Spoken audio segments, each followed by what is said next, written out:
we have more YouTube views on our content than I believe every other music streaming app. So that's something that we're really proud of because we are a pretty small team. We're under 100 full-time employees. We are up against, the Spotify's of the world, which are, I don't know, 5,000 people, somewhere in that ballpark.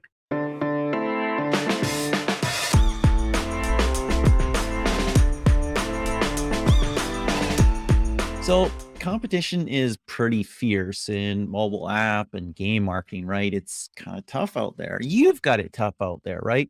Well, sure, you do. But are you competing against Google, Apple, Amazon, Spotify, Pandora, and even Tidal? Our next guest is in the music streaming business, and they've been successfully competing with the biggest and best tech companies on the planet for more than a decade. I mean, really challenging. We're going to hear how. Welcome to Mobile Heroes Origin Stories, where we go in depth, one on one with mobile marketing experts. Peggy, who's our expert today? Well, John, we have Dave Edwards, formerly a full time music producer, so really in the business. Dave brought his passion for music to the mobile app marketing business. That's his career now. Dave is Senior Vice President of Revenue at Audiomack. And Audiomack, yes, it's one of those companies out there in that very competitive space. It's a top 10 music app helping the artists share music and expand their audience at the same time. And Dave, oversees all revenue streams there. Now, I did a little looking, as I always do, John. His colleagues say that Dave is a, quote, bona fide tastemaker, a self starter, and possesses outstanding peripheral vision of the streaming business in a way that can't be taught. So here we are. If we're wanting to learn and listen, we're in the right place. So here we are with Dave. John, bring him on. Welcome, Dave. Welcome. Thank you guys. Thanks so much for having me. Excited to be here. Ready to learn, Dave. We're super pumped to have you. Peggy calls it looking, former boyfriends call it stalking, but hey, you know, potato, potato. Look, we want to go in depth with you and your story, but let's start here. You're competing with some of the biggest and best funded companies on the planet. How on earth are you doing that? Good question. It's always a challenge. I think what we've really tried to do at Audiomack is carve out a unique part of the music space for ourselves. When we look at Spotify and Apple Music and Pandora, Tidal, Google Play, YouTube, I could go on for probably 5 minutes there. Most of those services offer the same catalog of music. They really try to appeal to basically every type of music fan, whether that's someone in their 70s, their 50s, their 30s, someone who's 15. We've really tried to pick a specific type of listener, someone who's into hip hop, Latin, or Afro beats, someone who's young. 93% of our audience is under 34. And we really focus on the music that they're into. We focus on independent, emerging talent. A lot of times we're featuring artists well before they're even on Spotify. So we've really just tried to carve out the niche for ourselves and so let the product do the rest. Also very connected to that artist community. I mean, overall, Dave, what's the brand promise here? Yeah. So I think for us, as you pointed out, we are a direct to fan platform for artists. So we really, if you like the phrase like two-sided marketplace, we have to serve both creators and listeners. So for artists, we're, as far as I know, the only free hosting platform at scale for music. So in other words, whether you have one song or a million, as long as they're all yours, you can host them for free on Audiomack. You can get advanced stats. You can also do that if you have a podcast. And for fans, we offer an affordable streaming experience, which really focuses, as I said, on those creators who are emerging and up and coming, more so than legacy superstars. Not that there's anything wrong with that, but again, Spotify and Pandora really have that terrain covered. So people really come to Audiomack to learn about what's next in music, what's next in culture, and to find it first with us. Great segue, because I have to ask you, that is a unique proposition, but how do you find you best communicate it to your potential customer? Yeah, so I think it's been a few things. I think for us, we've been really fortunate to have an incredible content team. So we have more YouTube views on our original content. This is content that we do with artists who are on our platform. We have more YouTube views on our content than I believe every other music streaming app. So that's something that we're really proud of because we are a pretty small team. We're under 100 full-time employees. We are up against, the Spotify's of the world, which are, I don't know, 5,000 people, somewhere in that ballpark. So for us, content has been a really big part of our marketing focus for the past few years. And I think that really leans into what we do because, again, with a very young Gen Z audience, they really want to engage directly with the artist. So for us, what we find is a bit more effective than, say, like a billboard, out of home advertising. Just for us personally, it's funding content and artist partnerships and activations. Things that again really draw that shortest line between the listener and artist. Let's dig into that a little deeper. Peggy, I stole your line. I know you do that all the time. So I just No, I just shamelessly stole that. I'm so with him. I mean, absorb it for a moment, Sean. A small team, long tail content, and just blowing the others out of the water and where it counts on social platforms like YouTube. That's incredible. High five to It you, really. it High five really to is our content incredible. team. I can't take any credit for that. They do an amazing job. It Mhm. really is something that has helped to fuel our growth over the years. So their marketing budgets, you mentioned they're 5,000 people, Apple's a couple 100,000 people, not everybody on music, obviously. YouTube Yeah. Music, Google Music, all that stuff out there. Their marketing budgets might be 10x your total budget. They might have 100x your people. How do you turn that disadvantage into an advantage? I totally agree. I think it may be more like 1,000x on the marketing side. We'll call it 100x and meet in the middle. What we've just seen is that by focusing on a very specific sub part of the market, that's really what works for us. I think if we were to try to compete with Spotify and Apple on their turf, in other words, offering every song ever made, essentially offering the same product at the same price point, that would be very tough terrain for us, right? Because they just have vastly more resources. So our focus, whether it's on the marketing side, curation, products, basically everything just feeds back to our core user, understanding that user, understanding the media formats they engage with, the music they engage with, the artists they engage with, and just really doubling and tripling down on that same consumer because it's a very large audience in and of itself. I think around the world, we're talking, over 100 million people who are into these genres and very actively listening to them. So for us, that market alone is enough. And that's really what we're focused on. And also, of course, serving creators hopefully better than any other platform at scale. And so our focus is not necessarily on conquering the entire streaming market. It's a fun goal. And if we get there, we certainly wouldn't be upset. But I can't say that that's our day to day focus. Our main focus is really just serving our specific customer, our listener, as well as we can.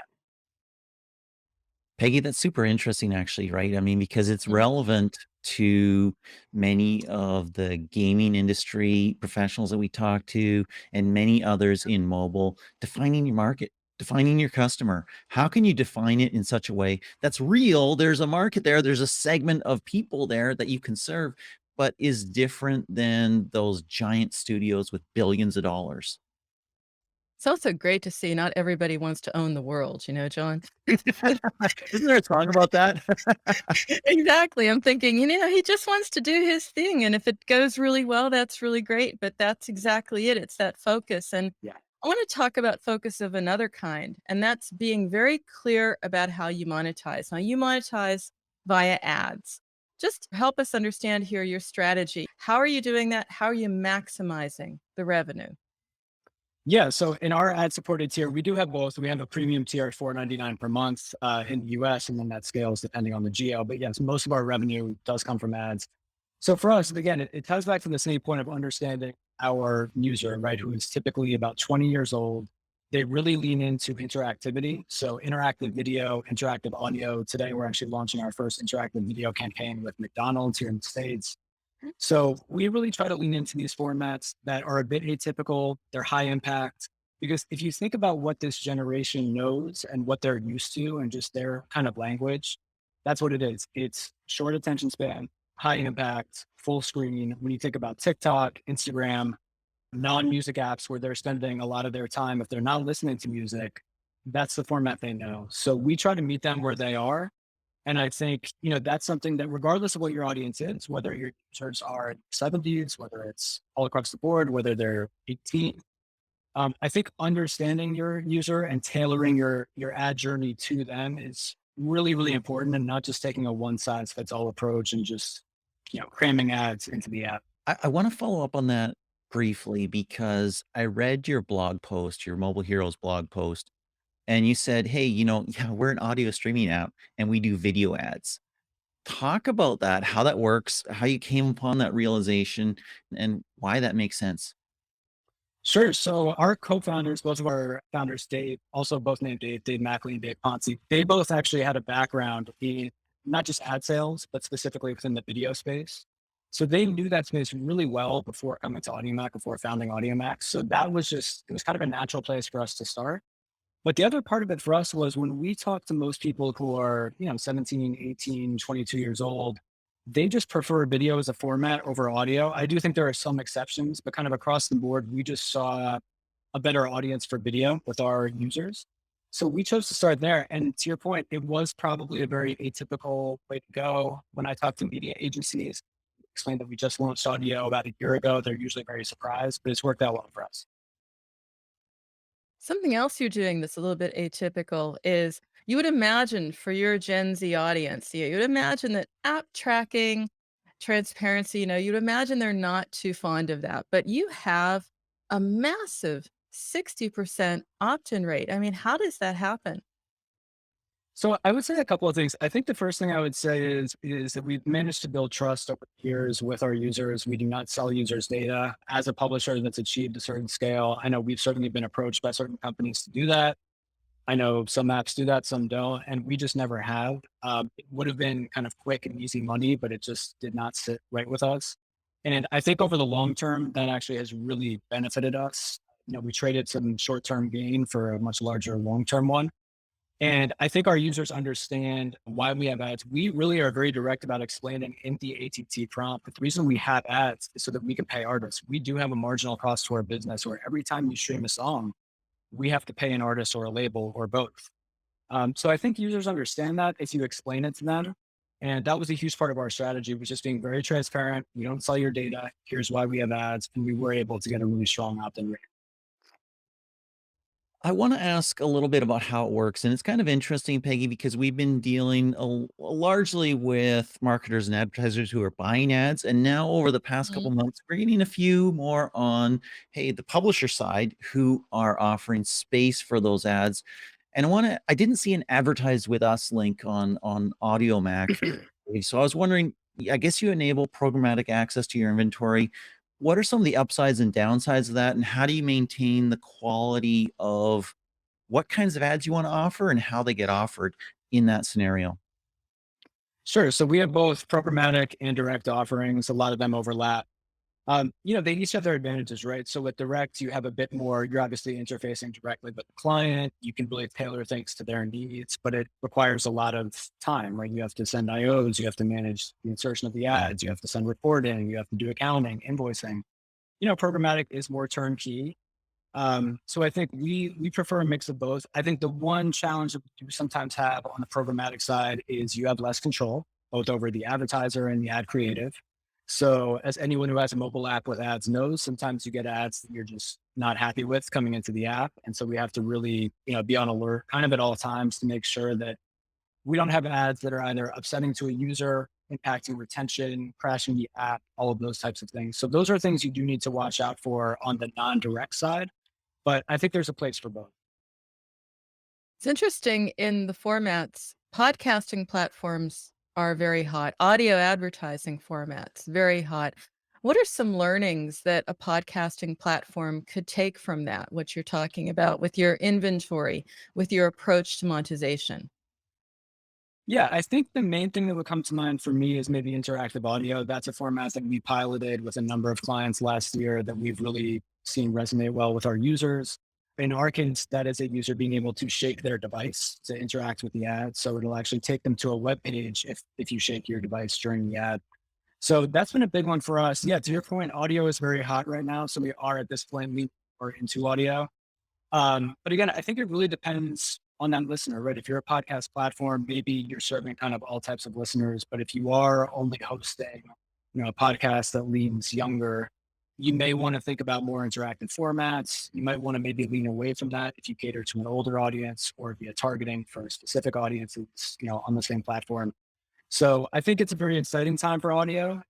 I think you're going to see the space change quite a bit over the next few years. There's voice ads now, there's shake ads.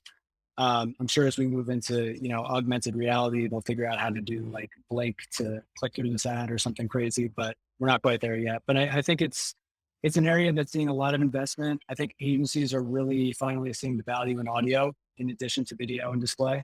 So we're definitely excited about that. In the category of learn something new every day, I was kind of wondering what is an interactive audio ad? Do I have to talk? Right? And you kind of You explained can, that and yeah, I've seen. I've seen video ads that are interactive and you have a click or something like that, right? Which doesn't necessarily work. I'm wondering if I'm jogging, am I saying yes to everything? That's actually a very fair point. And when we try out these new formats, we actually are very conservative about how we do it. We don't just deploy them to everyone on the same day and sell out the first day because we do want to make sure that when we introduce a new format, that we're not destroying the user experience. The feedback that we've gotten on interactive audio has been very good, but the jogging use case is one I had not really considered. So we will have to think about that one. I think the phone would be smart enough in that case. I was being a little bit facetious there I because would, I would hope know so. that you're jogging, you're probably doing a workout. Is there any other interactivity that's built into it, or is the shake the one modality? It's yeah, it's just shaking for us right now. We have talked to Instrumatic, who does the voice ads. There may be other partners who do those currently, but I think they're one of the main ones. So that's of interest to us as well. One of the things that we see is just that our users are typically, a lot of times they're on the subway. Most of them are based in cities. So I think for a lot of them, the idea of like speaking is just a bit tougher because they need to be in a very noisy environment. They're not in a quiet, home environment like this. So we wanted to try out Shake first. But I think again, depending on the context, if someone's in their car, I think an audio ad that you can speak to actually works very well. I feel very stupid talking to my phone in public, so I totally understand that. I'm trying to get my head around the shake interaction. I wasn't aware of that. Okay, this might be something we drop, but can we explore that? Because we're a global show, and I'm sure there's going to be people. We just had our German mobile heroes, John. We're lining up for LATAM. What does this look like? I don't know, but I think we should explore it. I mean, shake to follow somebody on social, Yeah, shake or to what or can you do? Shake to link to it's pretty cool. I love it. I don't yeah, know how new it is, but I think it's pretty new because it's the first that I'm really hearing about it. yeah. We work with Pandora and AdsWiz for the interactive ads. And yeah, you can actually do a lot of different things with them. We chose not to access this permission, but if you want to, you can have the user call like, a number, you can have them register for an event with their calendar app, open a website. So there are different kind of click through or conversion events. For us, we just chose to keep it pretty simple and make sure that if the user was doing something that's pretty well defined and that was just going to a web browser. Well, thank you for informing us. That's pretty cool. That's why we do this show. Let's get a little bit more personal. Dave, let's talk about you. What's your story? How did you get into this position? How did you get into mobile monetization in general? What keeps you engaged here? Yeah, so the most honest answer is kind of by accident, but I'm very much enjoying it. So I was a full-time music producer for 6 or 7, maybe 8 years. Released music on all three major labels here in the States. Did some remixes for artists like Chainsmokers, and really enjoyed that life. But as I started to get a bit older, I just wanted to learn more about technology. I wanted a bit more of a steady income. As you know, the music business can be quite up and down. So I happened to meet Dave Mackley, who's the founder of Audiomack, around that time. He brought me on initially to sign up artists to the platform. That went well, so I started our sales operation, and that went well. So I now oversee, basically all revenue for the platform. So, if you told me I'd be doing this like 5 or 6 years ago, I probably would not have believed you. But I've just tried to learn a lot, read a lot, and just always stay curious. Coming into this business very much as kind of an outsider without that background, I do feel it's been helpful in the sense I was just able to start from scratch, try to learn from the smartest people in the space, and still a lot to learn. But we've been able to monetize quite well with Audiomack. I can't tell you how much I love that. Peggy and I talk to a lot of people and we see a lot of different career paths and they're pretty janky. There's very few people who know what they want to do and boom, follow it straight line. There you go. No deviation whatsoever. And I kind of love that. It's kind of great because if you don't necessarily know where you're going, you don't necessarily know where it's going to end up, follow interest, follow opportunity, and probably, hopefully, good things are going to happen.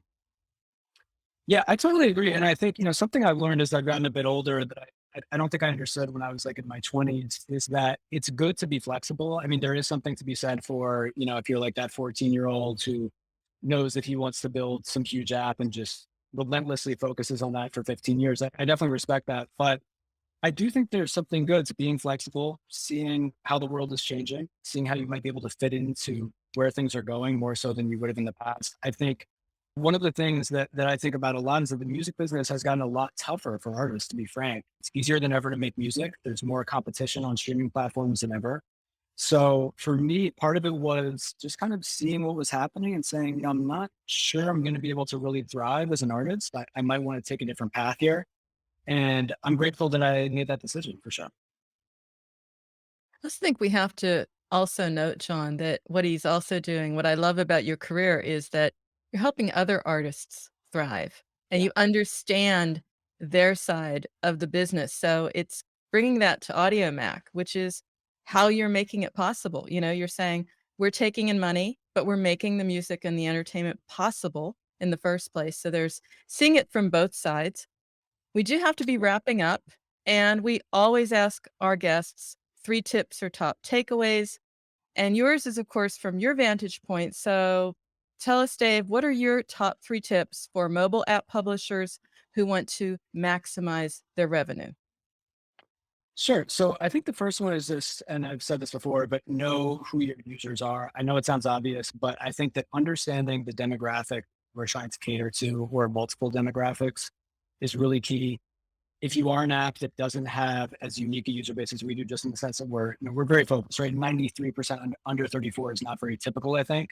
So maybe you're catering to a few different age ranges or whatever it might be. You can use targeting to take some of our strategies and still apply that. I think number two, always asking for references with ad networks, partners, mediation platforms, and so on. And I think number three is just prioritizing that long-term trust over short-term gains. I think building that trust with your users is always the most important thing.